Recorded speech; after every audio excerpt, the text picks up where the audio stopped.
गट्टू चिंकीचे आजोळ. उन्हाळ्याची सुट्टी होती. गट्टू चिंकी दिवसभर सोसायटीच्या मुलांसह खेळत राहायचे.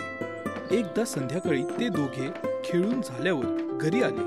हॉलमध्ये मम्मी खूप आनंदाने पप्पांशी गप्पा मारत होती. आई, काय झालं आहे? तू एवढी खुश का आहेस? आनंदाचीच गोष्ट आहे. तुमच्या आजीचा फोन आला होता. तिने बोलावलं आहे. उद्या आपण सगळे आजी आजोबांच्या घरी जाणार आहोत. हे ऐकून गट्टू चिंकीचा आनंद गगनात मावेनासा झाला. ये, चल पॅकिंग सुरू करू. आजी आजोबांच्या गावी जाऊ आणि खूप मजा करू. मग काय, दुसऱ्या दिवशी सकाळी लवकरची ट्रेन पकडून गट्टू चिंकी, मम्मी पप्पा भरपूर सामान घेऊन आजी आजोबांच्या गावी जाण्यास निघाले. गट्टू चिंकीचे आजोळ खूप सुंदर आणि छोटेसे गाव होते. इथे सगळे जण शेती करायचे आणि मिळून मिसळून राहायचे. आजी आजोबांचे घर सुद्धा खूप सुंदर आणि मजेशीर होते. गट्टू चिंकी जेव्हा आजी आजोबांच्या घरी पोहोचले तेव्हा मामा मामी, आजी आजोबा आणि मावशी काका सगळे त्यांच्या स्वागतासाठी उभे होते. सगळे जण गट्टू चिंकीला भेटायला आतुर होते. गट्टू चिंकी, माझ्याकडे या. मी तुम्हाला चिंचा देईन खायला. हो बाळांनो, चला आपण शेतावर जाऊ. काकांनी तुमच्यासाठी खूप मोठा झोपाळा बांधला आहे. इकडे या, काका तुम्हाला झोपाळ्यावर खेळवतील. या मुलांनो, मी झोका देतो तुम्हाला. अशा प्रकारे सगळेजण लाडक्या गट्टू चिंकीला जवळ बोलावून लाड करू पाहत होते. पण गट्टू चिंकी कोणाकडेही गेले नाहीत. त्यांनी सरळ जाऊन त्यांच्या आजी आजोबांना मिठी मारली. नंतर हातपाय धुवून आजीने खास त्यांच्यासाठी बनवलेले जेवण जेवून गट्टू चिंकीने थोडा आराम केला आणि मग दोघेही आजोळी मजा करण्यासाठी तयार झाले. हे घ्या, मी खास तुमच्यासाठी चिंचेचं पन्ह बनवलं आहे. पटकन पिऊन घ्या, म्हणजे उन्हाचा त्रास होणार नाही. मामी, चिंचेचं पन्ह म्हणजे काय? चिंचेचं पन्ह म्हणजे चिंचेचं सरबत. जसं लिंबूचं किंवा आवळ्याचं सरबत असतं ना, अगदी तसंच हे चिंचेचं सरबत आहे. हे उन्हाळ्यात पिलं जातं. मामीने बनवलेले चिंचेचे पन्हे पिऊन गट्टू चिंकी ताजेतवाने झाले.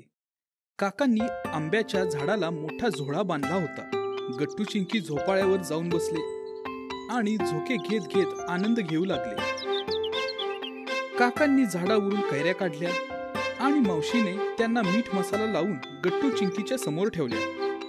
कैऱ्या पाहताच गट्टू चिंकीच्या तोंडाला पाणी सुटले आणि पाहता पाहता त्यांनी सगळ्या कैऱ्या संपवून टाकल्या. 4:30 वाजता ऊन कमी झाले तेव्हा गट्टू चिंकी मामासोबत शेतावर निघाले.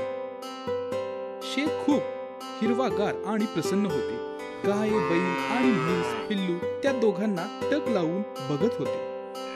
मामासोबत गट्टू चिंकीने सगळ्या गुरांना चारा घातला आणि पिल्लांसह खूप मस्ती केली आणि सेल्फी सुद्धा काढली. नंतर मामाने गाय आणि म्हशीचे दूध काढले आणि ताजे ताजे दूध गट्टू चिंकीला प्यायला दिले. मामा, खूप मजा आली आम्हाला. संध्याकाळ झाली तशी गट्टू चिंकी मामासोबत घरी परतले आणि आजोबांसोबत वेळ घालवू लागले. चला गट्टू चिंकी, मी तुम्हाला गावात फिरायला नेतो आणि तुम्हाला माझे मित्र सुद्धा दाखवतो. मग गट्टू चिंकी आजोबांसह गावात फेरी मारायला निघाले आणि आजोबांच्या मित्रांना सुद्धा भेटले. अरे रामराव, हे माझे नातू आणि नात आहेत. शहरातून आले आहेत. नमस्कार. हाय, आपण कसे आहात? अशा प्रकारे गट्टू चिंकीने थोड्या गप्पा मारल्या. नंतर गावातील मुलांसोबत खेळले. तोपर्यंत रात्र झाली. नंतर गट्टू चिंकी आजोबांसह घरी जेवायला परतले. मुलांनो, मी आणि मामीने तुमच्या आवडीचं जेवण बनवलं आहे आज. आजी, आज तू मला भरव. आजी, मला पण भरव ना. हे ऐकून आजी हसू लागली. ठीक आहे, ठीक आहे. मी तुम्हा दोघांनाही भरवते. हा. आजीने भरवल्यावर गट्टू चिंकीने पोटभर जेवण केले. जेवून झाल्यावर सगळेजण झोपायची तयारी करू लागले आणि अचानक गट्टू चिंकीला गरम वाटू लागले. आजी, घरात किती गरम वाटत आहे. पंख्यातून सुद्धा गरम हवा येत आहे. तुमच्याकडे तर एसी पण नाही. आम्हाला तर एसीची सवय आहे. रात्रभर झोप येणार नाही आता. हे ऐकून आजी आजोबांसह सगळेजण हसू लागले. गट्टू चिंकीला काही समजेना की काय चालले आहे. तुम्ही सगळेजण का हसत आहात? आम्ही काही चुकीचं बोललो का? नाही बाळा, तू चुकीचं बोलला नाहीस. आमचं गाव छोटंसं आहे. आमच्याकडे कुठून येणार एसी? पण आमच्याकडे असा एक एसी आहे जो शहरात कोणाकडेच नाही मिळणार. हे ऐकून गट्टू चिंकी चकित झाले. असा कोणता एसी आहे तुमच्याकडे? नैसर्गिक एसी. निसर्गाच्या कृपेने गावात भरपूर झाडं आणि हिरवळ आहे.